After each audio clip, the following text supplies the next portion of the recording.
lermos Evangelho de Lucas, capítulo 22, de 39 a 46. Nesta mensagem, nós não vamos considerar a oração do Senhor no jardim do Getsêmani, mas as suas exortações aos apóstolos sobre a necessidade imperiosa da oração para encarar a tentação. Então, Lucas 22, a partir do verso 39. Então, Jesus saiu e, conforme o seu costume, foi para o Monte das Oliveiras, e os discípulos o seguiram. Ali chegando, disse-lhes: orai, para que não entreis em tentação. E afastou-se deles a uma curta distância e, ajoelhando-se, orava, dizendo: Pai, se queres, afasta de mim este cálice, todavia, não seja feita a minha vontade, mas a tua. Então apareceu-lhe um anjo do céu que o encorajava. Cheio de angústia, orava mais intensamente, que o seu suor tornou-se como gotas de sangue que caíam no chão. Depois, levantando-se da oração, aproximou-se dos seus discípulos e achou-os dormindo de tanta tristeza. E disse-lhes: por que estáis dormindo? Levantai-vos e orai, para que não entreis em tentação. Palavra do Senhor. Queridos irmãos, Jesus está com os 12 apóstolos numa grande sala mobiliada. Ele enviou Pedro e João para prepararem a ceia, a Páscoa, e lá entraram, e no momento da Páscoa, daquela refeição, Jesus fala do seu sacrifício, da dádiva de si mesmo, do seu corpo partido, do seu sofrimento, da sua paixão. Ele fala do seu sangue, que ratificará a nova aliança. O Velho Testamento, a Antiga Aliança, fora ratificada com sangue. Sem derramamento de sangue não há perdão de pecados. A aliança, ela é ratificada, ela é selada com o sangue do Cordeiro. E ele fala do seu sofrimento. Mas ao acabar de falar sobre isso,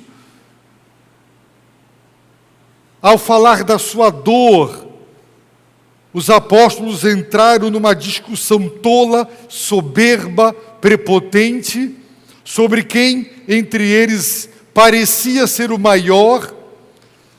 Eles escutaram porque não eram surdos, mas não ouviram porque não se interessaram. E eu não sei se você já teve essa experiência de desabafar algo, uma dor, algo que o incomoda para alguém que escutou porque não é surdo, mas porque não se interessou por nada do que você disse, embora você desabafou uma dor, caiu no vazio e a pessoa trocou de assunto no estalar de dedos, demonstrando absoluta apatia e desinteresse pela sua dor e pelo seu desabafo. Foi o que aconteceu com eles. Entraram numa discussão tola, numa disputa de poder. Quem parecia ser o maior e, portanto, deveria ter maiores privilégios. Assim, por exemplo, as igrejas, os crentes se perdem no seio da igreja e, ao invés de adorar o Cordeiro de Deus e honrar o sacrifício, se perdem em disputas tolas e carnais por cargos e etc. Pois é, Jesus se dirige a Simão, a Pedro, e eu estou fazendo uma revisão da mensagem da manhã. Por 3 anos consecutivos, abordava o apóstolo, chamando-o de Pedro para cá, Pedro para lá, mas agora ele o aborda dizendo: Simão, Simão. E eu gosto de brincar dizendo que ele tinha que ter se mancado e percebido que alguma coisa estava errado. O Senhor o chamava pelo nome antigo. E ele deixou claro que Satanás pediu autorização, obteve autorização divina para atacar os apóstolos. Mas Jesus também dirigiu-se ao Pai. Se Satanás dirigiu-se a Deus o Pai, solicitando autorização para atacar, Jesus se dirige também ao Pai para interceder. E dos 4 evangelhos, Mateus, Marcos e João, não nos mostram a perspectiva do conflito espiritual que estava se dando, a guerra, a batalha que se deu na esfera espiritual pela vida dos apóstolos. Lucas foi o único que deixou claro esse requerimento satânico, porque ele está sob a autoridade e soberania divina, não faz o que quer, quando quer, como quer e a quem quer. Ele está sob o controle dos céus. Logo, toda tentação que nos assedia, que nos ataca, ela tem permissão divina. Caso contrário, o diabo não poderia nos atacar como nos ataca. Mas Jesus falou: Pedro, eu roguei por ti. Ele não disse: eu roguei por vós. Ele disse: Satanás vos pediu, segundo a pessoa do plural. Mas ele disse: eu roguei por ti. Porque o líder, ele cumpre papel fundamental na vida dos seus liderados. E Jesus intercedeu por Pedro. Lamentavelmente, Pedro caiu porque na sua arrogância, na sua prepotência, na sua soberba, na sua autossuficiência, ao invés de temer e tremer diante da advertência dada, Pedro arrogantemente considerou-se preparado, pronto para os ataques malignos, mas ele não estava. Como eu disse de manhã, chega a hora de sair, vamos sair, todos estão prontos, estamos, vamos sair, peraí, ainda falta a maquiagem, ainda faltam os brincos, né? Aí nós não saímos, porque você pensa que está pronto, mas ainda não se arrumou, não está pronto. É aquele filho a quem você pergunta: está pronto para a prova? Preparado? Vou arrebentar, pai. E aí ele se arrebenta na prova com uma nota baixa, provando que não estava preparado. Pedro disse: estou pronto, eu estou preparado. Por isso ele caiu. E eu quero ver com os irmãos nesta noite sobre o poder e a eficácia da intercessão. O quanto os maridos precisam interceder por suas esposas, por seus filhos, o quanto precisam ser guerreiros, intercessores na presença divina. Jesus disse: eu roguei, e vimos pela manhã que este verbo, em outras passagens, o mesmo verbo é traduzido por implorar, por suplicar e por rogar, dando a ideia de um clamor com toda a força, um implorar, um suplicar, um rogar com todo fervor. Não se trata de um pedido de olhos enxutos e de coração frio e apático. Jesus guerreou por Pedro, rogando, implorando: Pai, ao ser atacado por Satanás, que a fé deste homem não esmoreça. Lá o verbo eclipsar, da onde vem a palavra eclipse, por isso esse mesmo verbo é traduzido em Lucas por escurecer, falhar.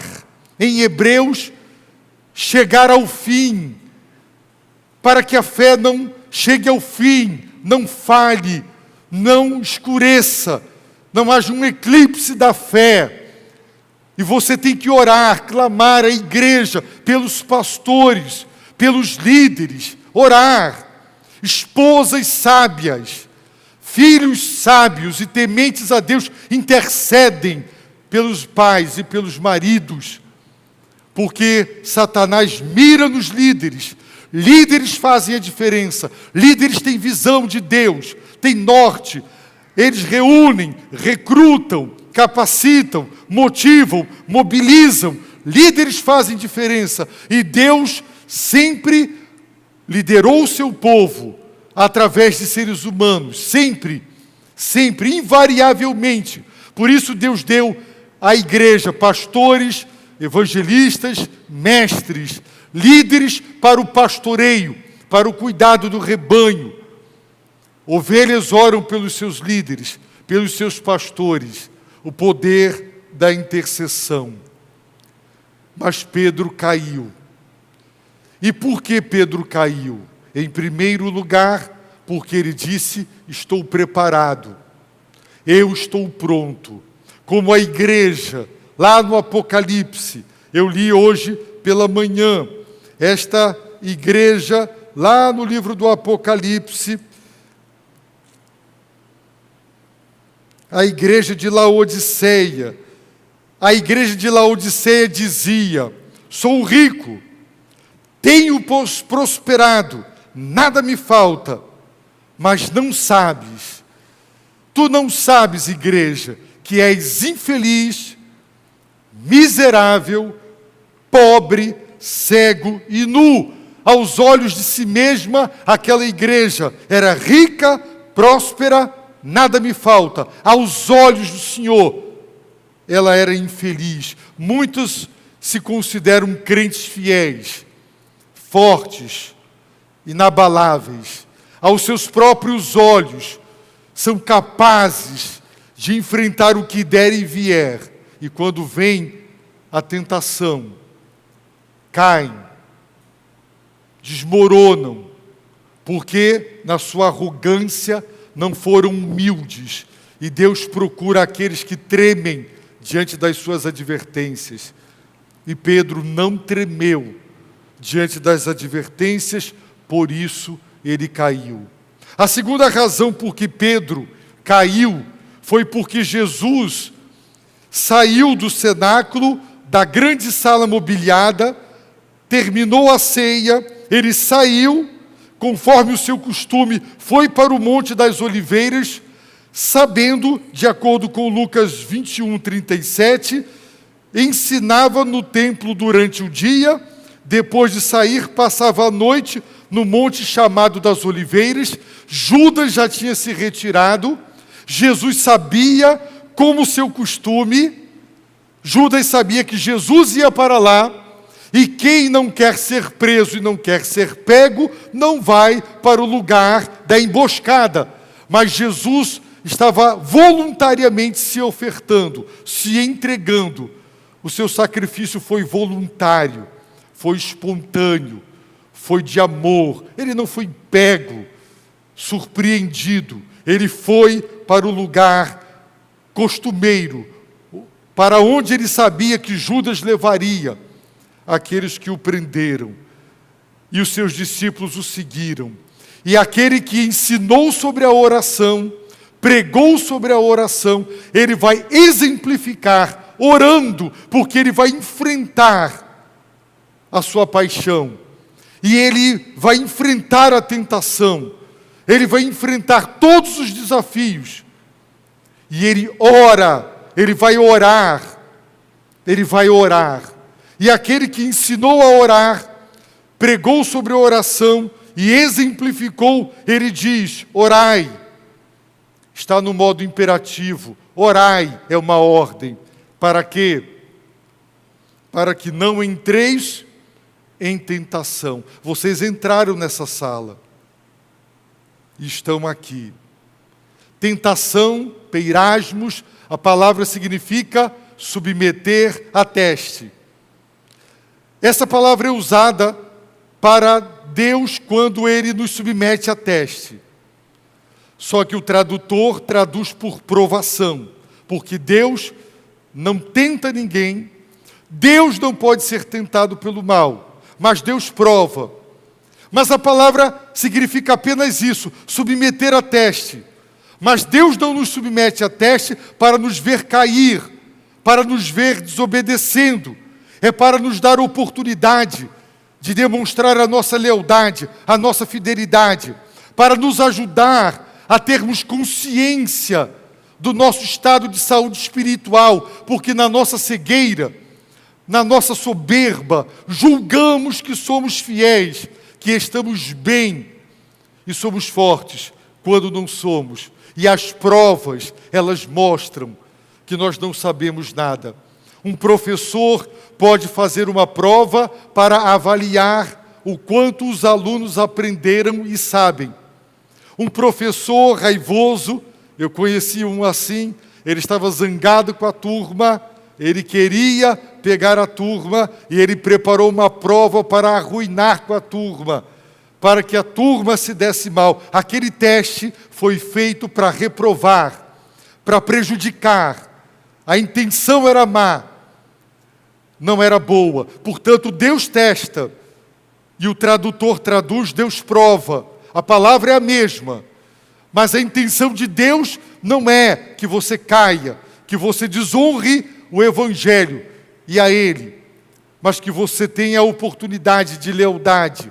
É um teste de fidelidade. Ele provou Abraão e ele disse: agora sei que tu me temes, porque não me negaste o teu filho, o teu único filho. Portanto, orai para que não entreis em tentação. Entramos nesta sala e você pode entrar num período de teste. Você fica nervoso quando você vai fazer uma prova. Você treinou, vai tirar a carteira, né? E aí você chega lá e você tem que estacionar, fazer tudo sem errar.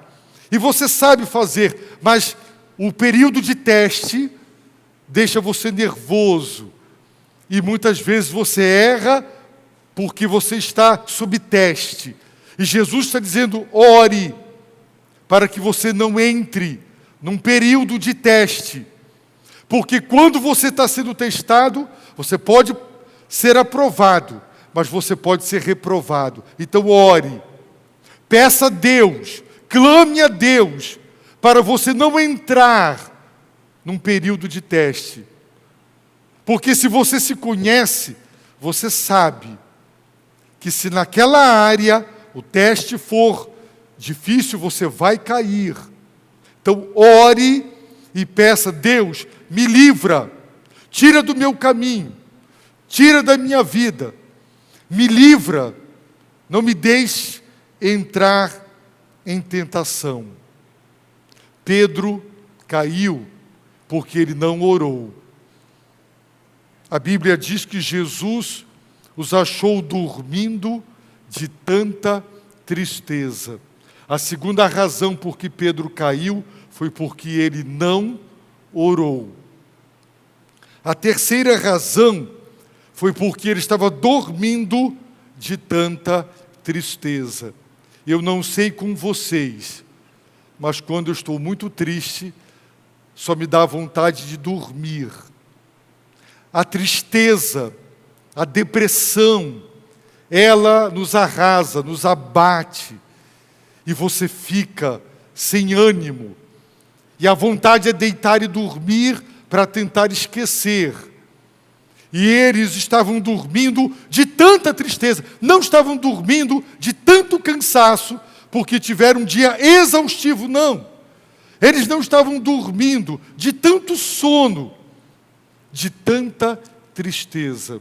Eles deixaram a tristeza tomar conta, se instalar, tomar conta, dominar e controlar. E se você deixar a tristeza tomar conta do seu coração, ao invés de orar, você vai dormir. Você vai ficar assim. E ninguém vence a tentação dormindo. Por isso Jesus disse: por que estás dormindo? Não é hora de dormir. Vocês deixaram a tristeza vencê-los, dominá-los, abatê-los. Por que estás dormindo? Levantai-vos, orai. Ele repetiu a ordem, para que não entreis em teste. Orem, para que Deus os livre dos testes. E se Deus autorizá-los, que vocês sejam capazes de vencer. Porque a palavra de Deus diz que a sabedoria e a justiça de Deus, o Senhor é tão misericordioso que Ele jamais autoriza uma tentação que esteja acima da nossa capacidade de resisti-la.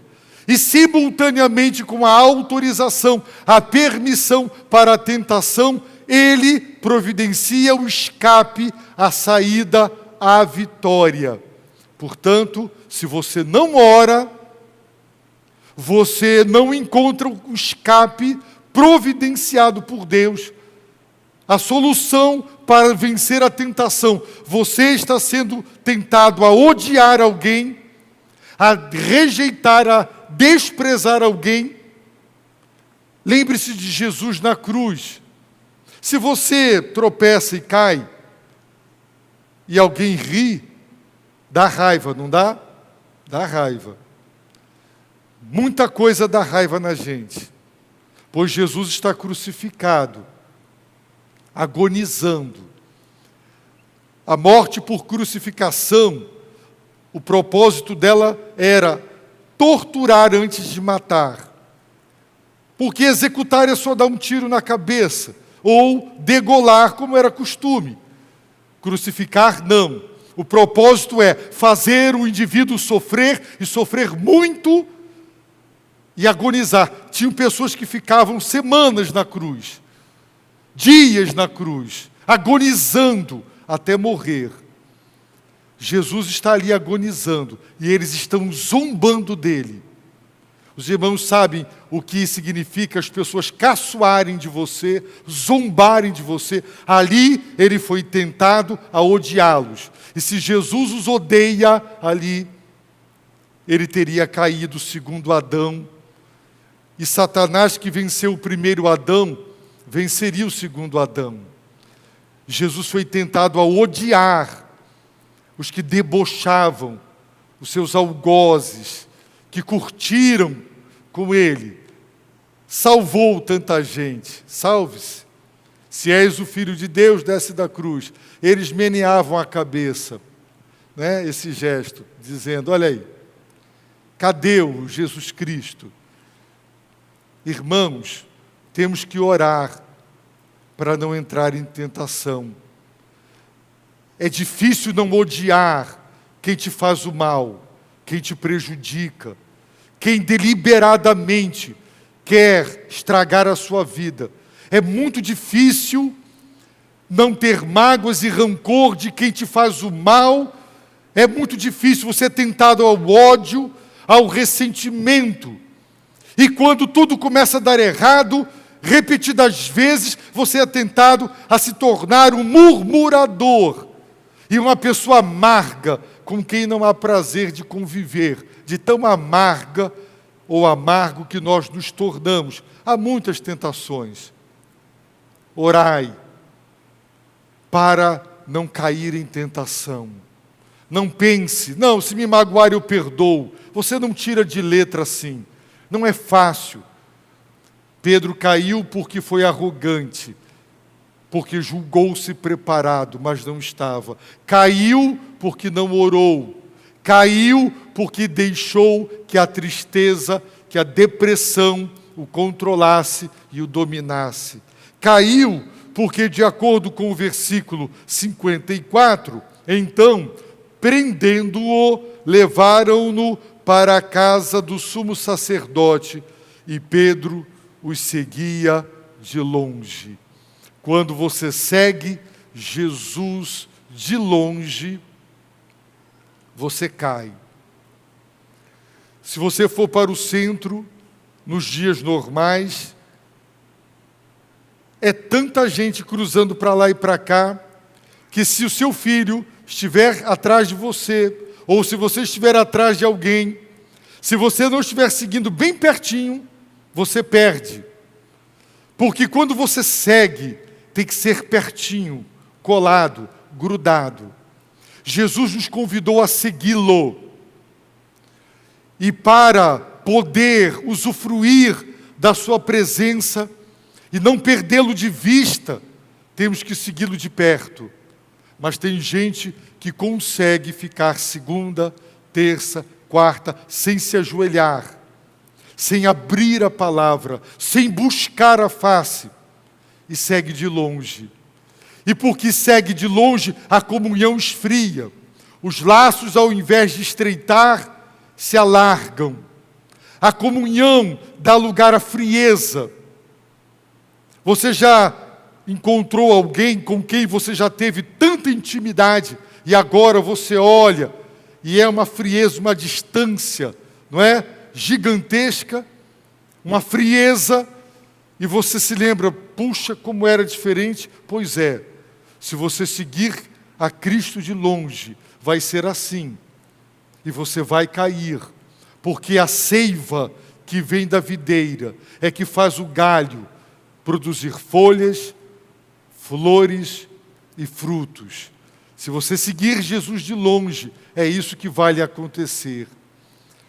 Pedro caiu, queridos, porque os ímpios acenderam, verso 55, uma fogueira no meio do pátio, e sentaram-se juntos.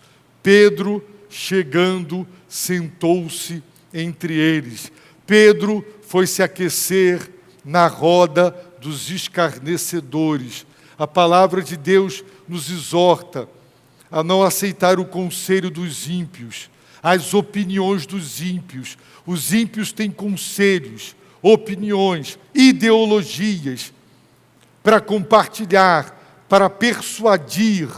Querem a qualquer custo enfiar goela abaixo da juventude, homossexualismo, ideologia de gênero. Há uma campanha deliberada contra Deus, contra a palavra, contra os valores morais cristãos, contra a família. Há um massacre, há uma avalanche sobre a juventude, para considerar isso normal. A roda dos escarnecedores. A Bíblia nos aconselha a não nos deter no caminho dos ímpios.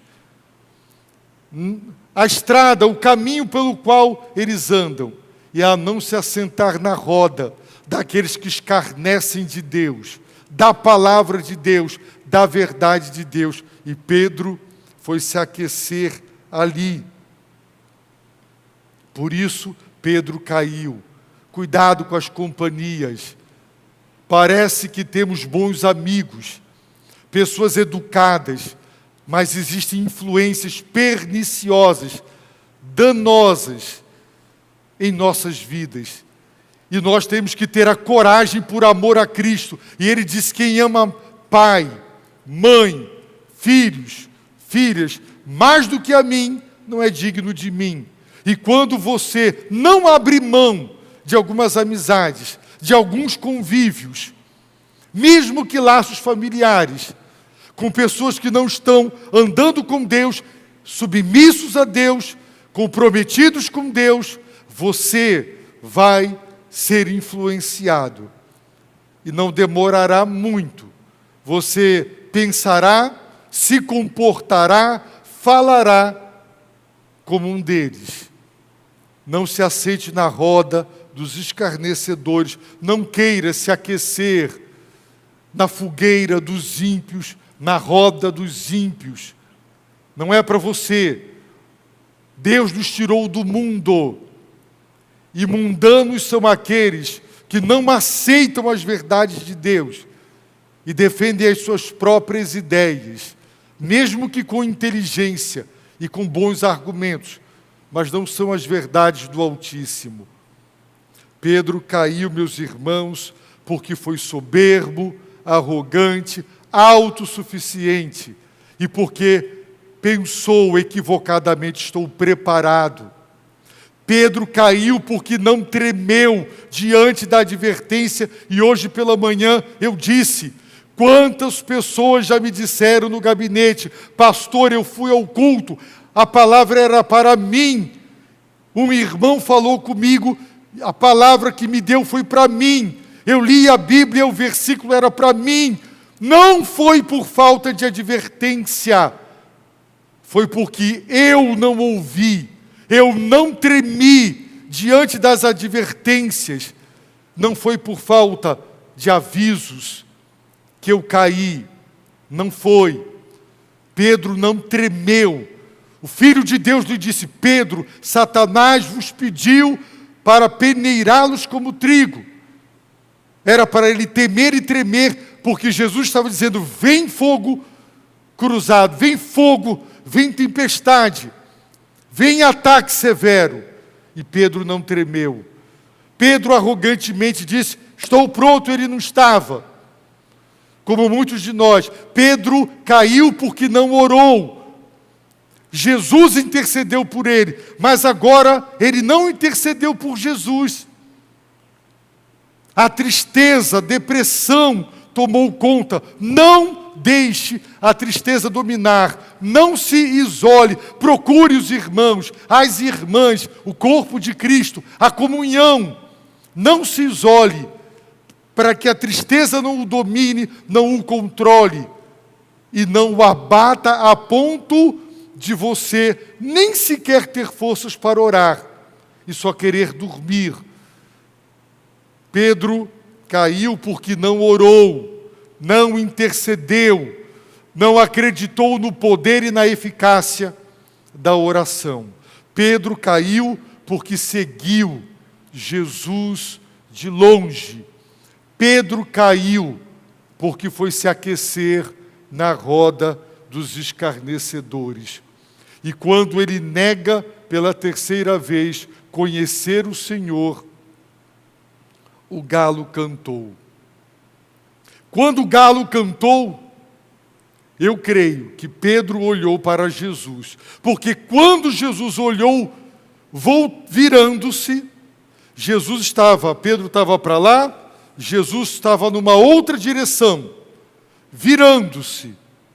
O texto diz: olhou para Pedro. Mas se Pedro estivesse olhando para baixo, para o lado, para cima, ele não teria visto o olhar sofrido, doído, de quem for atraído e negado vergonhosamente. Mas também um olhar de compaixão e de perdão, eu tenho certeza. Eu queria que pudéssemos fotografar aquele olhar, aquele semblante, registrar, virando-se. E ele encontrou Pedro olhando para ele. Quando o galo cantou, então o Senhor, virando-se, olhou para Pedro. E sabe o que aconteceu? Pedro lembrou-se da palavra do Senhor. Meus irmãos, nós caímos porque só lembramos da palavra do Senhor depois que nos esborrachamos, depois que destruímos a nossa família. Eu já vi homens chorarem dizendo: por causa de 5 minutos de prazer, eu destruí o meu lar, eu traí a minha esposa, eu traí o meu marido, eu botei por terra, eu fui profano e imoral como Esaú, por causa de um prato de lentilhas para matar a minha fome, por causa de uma refeição, eu desprezei algo de alto valor, o meu direito de primogenitura. E muitos botam por terra um lar, uma família, por causa de um elogio, por causa de uma liberdade indevida dada, pelas brechas dadas, e destrói um casamento, um lar. E abaixo de Deus não tem nada mais precioso. Pensar que a destruição de uma família é como quem roubou uma galinha, é como quem deu uma pernada numa pessoa. Não, a gravidade do erro é muito grande. Irmãos, Por que só lembrar depois? Só depois que nos esborrachamos, sofremos, fazemos os outros sofrer. Aí lembramos, o Senhor diz na palavra. E você ouve todo domingo a palavra. Lê a Bíblia. Mas nós caímos, porque nós esquecemos. Por isso Tiago nos incomoda, dizendo, para que nós sejamos praticantes. Hoje temos espelhos maravilhosos, naquele tempo não. Portanto, a imagem, ver a própria face, não havia nada tão assim, cristalino como hoje. É como alguém que se olha e esquece o semblante. É aquele que ouve a lei da liberdade, a lei perfeita, mas entra por aqui e sai por aqui.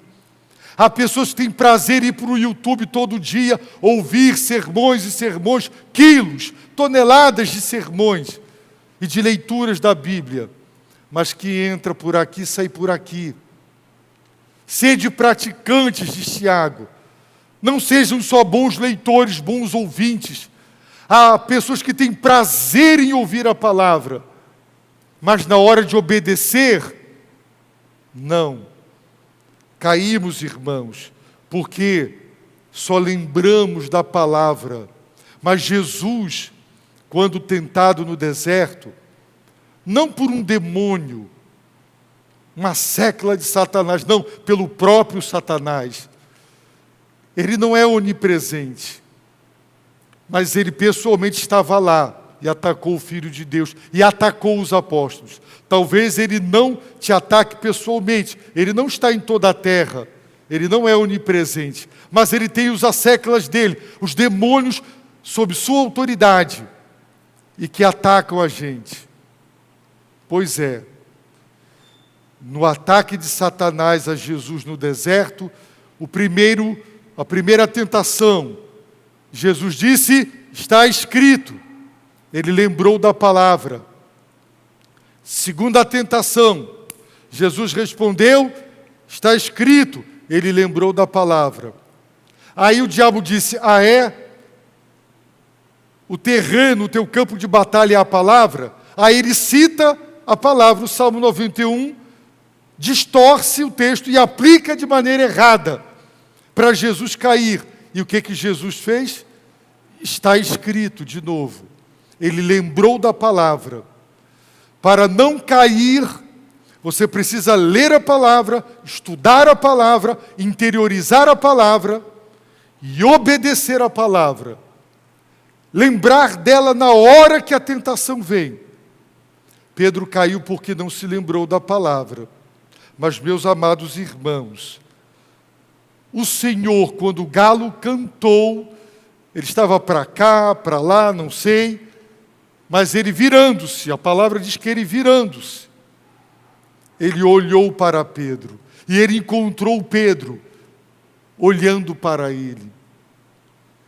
Um olhar de dor, de decepção e de tristeza. Pedro, tu me negaste, tu me traíste.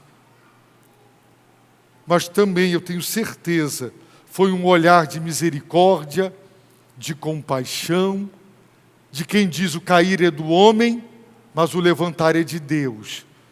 Tu serás uma coluna da igreja. Atos de 1 a 12, tem Pedro como personagem principal. De 13 a 28 é Paulo. Foi Pedro quem abriu a porta da fé para os judeus, no dia de Pentecostes, o primeiro sermão, pós-Pentecostes, pós-batismo no Espírito, pós-descida do Espírito. Foi ele quem abriu a porta da fé para os samaritanos, quando vai de Jerusalém para lá. Aí Deus derrama o Espírito. Foi ele quem, em Atos 10, abre a porta da fé para os gentios, lá na casa de Cornélio. E toda a confusão registrada lá em Atos 11. E o seu posicionamento em Atos 15, sobre os acontecimentos, uma coluna. E a Bíblia diz, queridos irmãos, que ele se lembrou do que Jesus havia falado. mas já era tarde. Mas ele se lembrou. Pedro, então, saindo dali, chorou amargamente. Porque Jesus disse: Pedro, quando te converteres, vimos isso de manhã, quando te converteres, tu ainda não és convertido. Quando te converteres,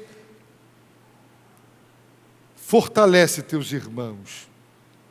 E quando eu leio 1 Pedro, 2 Pedro, eu vejo ele fortalecendo a igreja, pastoreando a igreja. Quando te converteres. E aqui começa a conversão, um processo que tem início, meio e fim. Pedro chora amargamente. Eu queria colocar esse dedo apenas numa gota das muitas lágrimas derramadas, e eu queria pôr na ponta da língua. E eu queria ver se tem alguma coisa mais amarga do que a lágrima de Pedro. Ele chorou amargamente, ele sofreu amargamente. Ele sofreu por ter traído o seu Senhor, negado o seu Senhor, desonrado o seu amado Senhor. Ele amava Jesus, sim. Ele chorou amargamente. Mas só há restauração, só há perdão para quem chora amargamente. Por isso Tiago diz que a sua alegria se converta em tristeza e que o vosso riso se converta em prantos. Humilhai-vos sob a mão do Senhor, porque só há perdão, só há restauração. Deus só levanta quem chora amargamente, de tristeza, confessando seus pecados, admitindo suas culpas. O orgulho impede as pessoas de dizerem: eu errei nisso, nisso e nisso.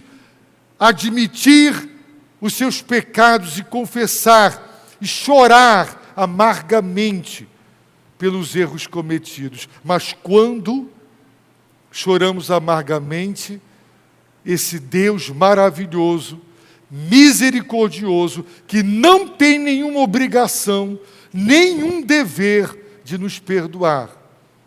A Bíblia diz que a misericórdia triunfa sobre o juízo.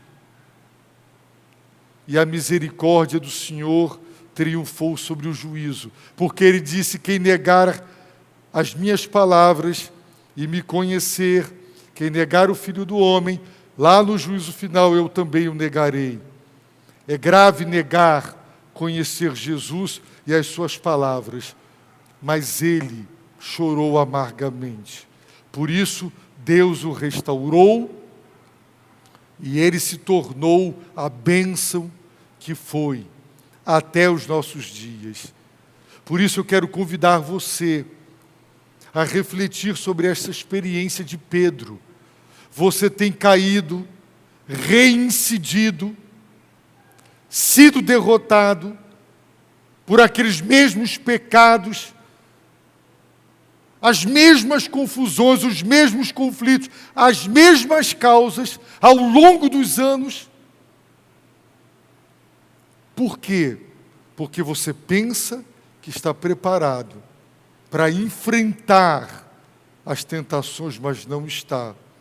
Que a soberba, que a arrogância espiritual, que a autossuficiência dê lugar ao temor e ao tremor no seu coração, e que você se deixe advertir e trema diante das advertências misericordiosas do Senhor para livrar você.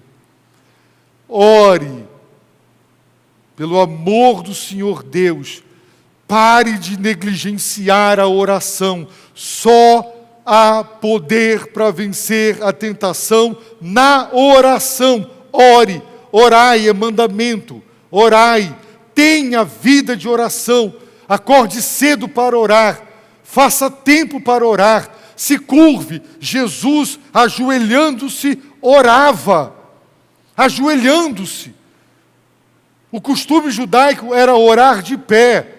olhando para o céu e de mãos estendidas. Jesus se ajoelha, o corpo fala. O corpo fala.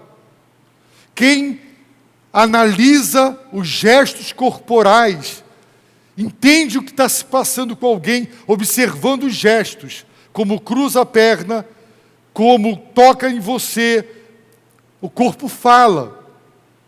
Linguagem corporal. Quando você se ajoelha, você está se dobrando, você está se curvando e você está dizendo: Deus, a minha cerviz não é dura, não é de ferro. Eu me curvo, o meu ser se curva.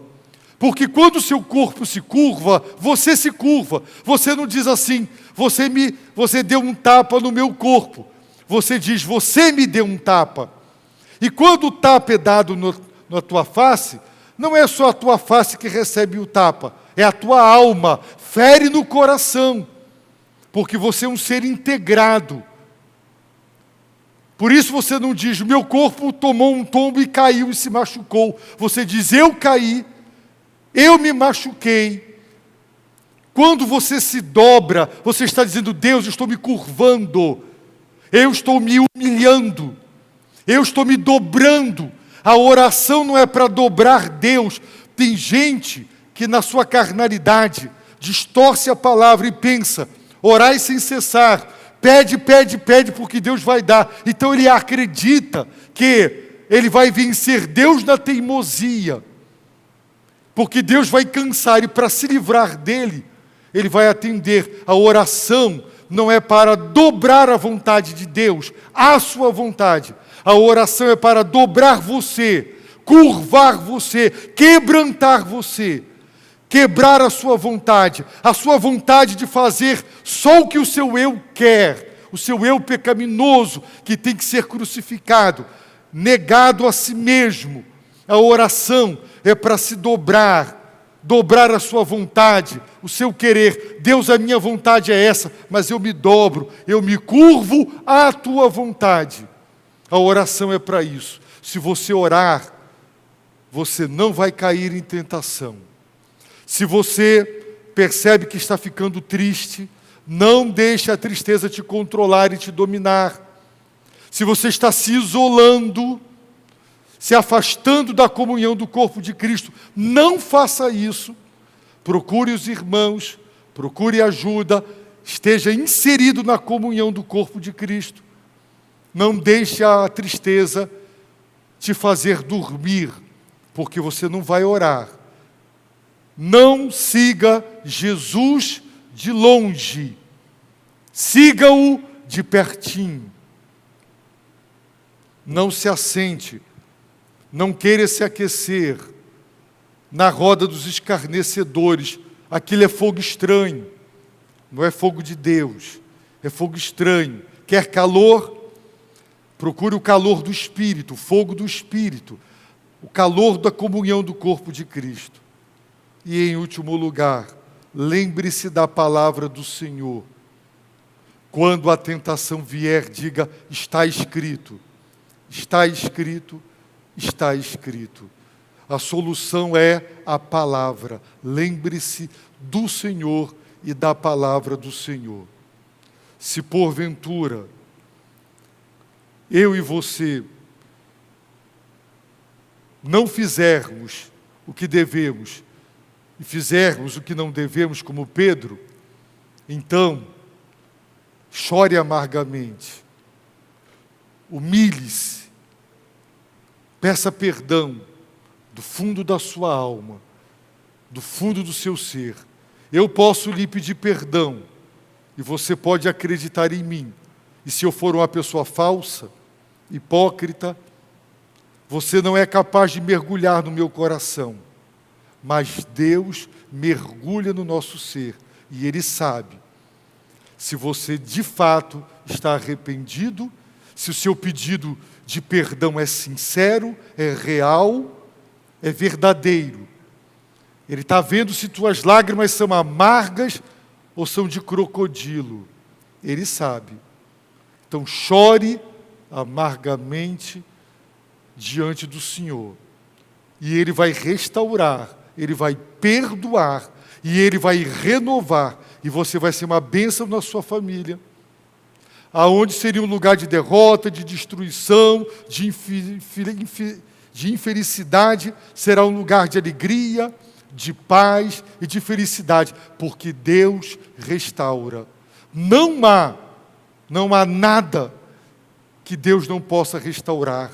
Quando há arrependimento, Deus restaura plena e perfeitamente. Tudo. Ele faz isso. Se você ainda não se arrependeu dos seus pecados, se ainda não os confessou, se você ainda não é convertido, apesar de batizado, frequentador dos cultos há anos, converta-se ao Senhor. E quando te converteres, fortalece teus irmãos, que a tua experiência sirva para ajudar os outros na caminhada da fé. Abaixe a sua cabeça, feche seus olhos, ore, clame, suplique misericórdia ao Senhor.